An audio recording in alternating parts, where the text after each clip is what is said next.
Әже. О не құлыным? Жүріңізші, біздің мектепте заманауи кітапхана бар. Балалар сізді күтіп отыр. Ертегі оқып бересіз бе? Оқып берейін айналайын. Жүре ғой, барайық, мен де көрейін. Ал балалар, мен бүгін сендерге Арыстан мен Тышқан атты ертегін оқып берейін. Мұқият тыңдаңдар.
Әбден азамат болғанда сені ажалмен айқасуға жіберем деген үш ұйықтасам түсіме кірмеп еді. Қарғам, сен желіспен ораласың. Мен оған сенімдімін. Саған үлкен үміт артып отырған артыңда қалың елің тұр. Ошағыңның басы сені күтуде. Құлыным, қайткен күнде де сен аман есен оралуға тиіссің. Өйткені сен менің жалғыз үмітімнің сәулесісің ғой. Өзің күнде су тасып жүрген соқпағың, ол да сені күтеді. Қолыңнан қамп беріп өсірген ана қасқа құлының да сені сағынып кісінеп қояды.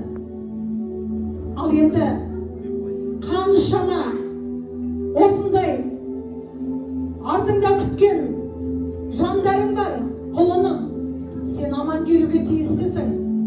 Білемін, бұл сын соғыс құрбандықсыз болмайды. Бірақ сен тірі келуге тиістісің.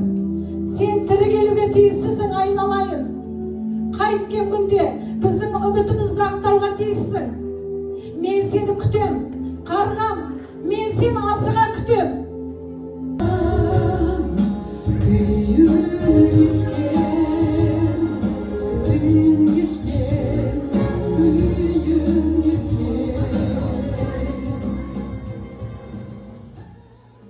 Қолымдағы оймақпенен оятын, кесте тігетін саусақтарым, мылтықтың жүріппесін баса-баса сүйелденеді деп кім ойлаған? Қобданың суында еркелеп жүрген бақытты күндерімді соғыс ұрлайды деп кім ойлаған?